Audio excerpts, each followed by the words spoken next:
श्रोता प्रेमियों, मैं राम सागर शास्त्री आप लोगों के समक्ष रखने जा रहा हूं श्री राम रक्षा कवच और श्री राम रक्षा यंत्र का महत्व। देखिए, राम रक्षा स्तोत्र के बारे में बहुत से लोग जानते हैं, जिसका पहला श्लोक है चरितम रघुनाथस्य शतकोटि प्रविस्तरम एकैक मच्छरम पुंसाम महापातक नाशनम। नवरात्रि में प्रतिदिन 9 दिनों तक ब्रह्म मुहूर्त में शुद्ध वस्त्र धारण करके उस आसन पर बैठकर एकाग्र चित्त होकर प्रतिदिन 11 बार या 7 बार पाठ करने से श्री राम की पूर्ण कृपा होती है। इसका पाठ विनियोग और ध्यान करके करना चाहिए। इसे राम रक्षा कवच भी कहा जाता है। राम रक्षा कवच काफी लंबा है। संक्षिप्त रूप में कुल 38 श्लोकों से ही काम चलाया जा सकता है। इसकी रचना बुद्ध कौशिक मुनि ने की थी। इसी प्रकार अगस्त संहिता के अनुसार वज्र पंजर नामक श्री राम रक्षा यंत्र को धारण करने से सर्व सिद्धियां उपलब्ध होती हैं। पाप और विपत्तियां समूल नष्ट हो जाती हैं।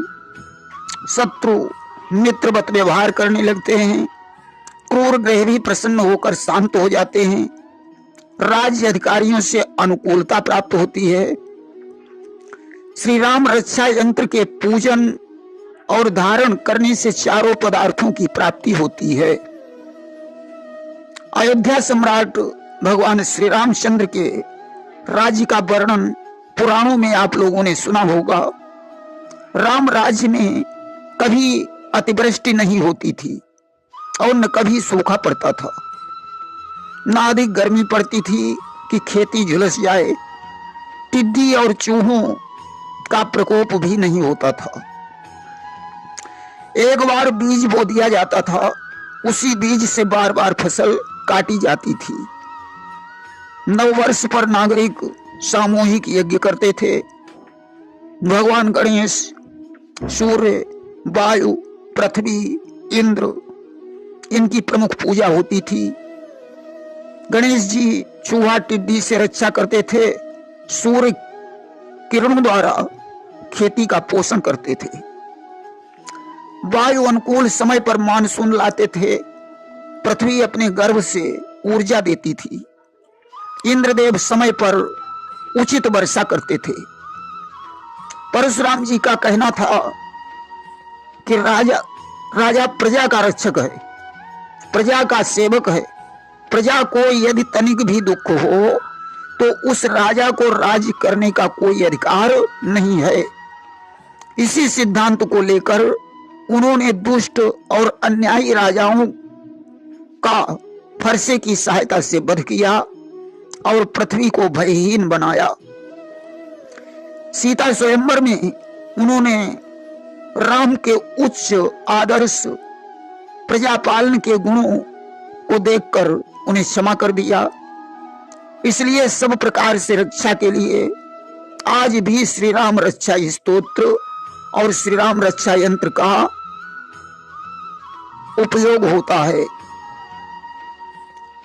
इस यंत्र को स्वर्ण पत्र, रजत पत्र, ताम्र पत्र और भोज पत्र पर निर्मित किया जाना चाहिए। स्वर्ण पत्र पर अंकित यंत्र जीवन भर रखें। चांदी पर अंकित यंत्र 20 वर्षों तक, भोज पत्र पर अंकित यंत्र को 12 वर्षों तक और ताम्र पर अंकित यंत्र को 6 वर्षों तक ही प्रभावी माना गया है। यंत्र बनाकर प्राण प्रतिष्ठा कर धारण करें। राम रक्षा स्तोत्र का पाठ करते हुए प्रतिदिन तुलसी मंजरी एवं तुलसी पत्र अर्पण करें। यह प्रयोग आयु, आरोग्य, पुत्र पौत्र आदि को देने वाला है। श्री राम रक्षा स्तोत्र सिद्ध करने के लिए दोनों नवरात्रियां ठीक हैं, चैत्र और कुंवर। उत्तर या पूर्व को मुंह करके बैठें। श्री राम दरबार का चित्र सामने रखकर तुलसी, चंदन, पुष्प, अग्नि को स्थापित कर प्रतिदिन 11 पाठ 9 दिनों तक लगातार करें। पाठ के समय दीपक, धूप इत्यादि का भी प्रयोग करें। सिद्धि प्राप्त होने के बाद प्रतिदिन केवल एक पाठ करें। इस स्तोत्र की पाठ विधि ही रोग निवारण की रक्षा की क्षमता रखती है। किसी रोग के निवारण के लिए अभिमंत्रित जल से रोगी का मार्जन करना चाहिए। कमल, गुलाब या लाल कनेर या कोई सुगंधित लाल पुष्प लेना चाहिए। फूलों को गीले वस्त्र में न लपेटें, न सूंघें, न धोएं, गंदे हाथों से भी न छुएं। सर्वप्रथम रोगी के पास जल भरकर तांबा या पीतल का लोटा रख दें। फिर नवरात्रि से सिद्ध की गई पुस्तक और यंत्र के सामने 11 या 21 पाठ पूर्ण कर पुष्प यंत्र पर रखकर 4 पुष्प लोटे के जल से स्पर्श कराकर भगवान श्री राम और उनकी शक्तियों का ध्यान करके रोगी के सिर से पांव तक पुष्प से हल्के छींटा मारें। ऐसा 11 बार करके पुष्प को यंत्र के चरणों में रखकर लोटे वाले 4 पुष्प रोगी के सिरहाने रख दें। ज्यों-ज्यों रोग ठीक होता जाएगा त्यों-त्यों पुष्प सूखते जाएंगे।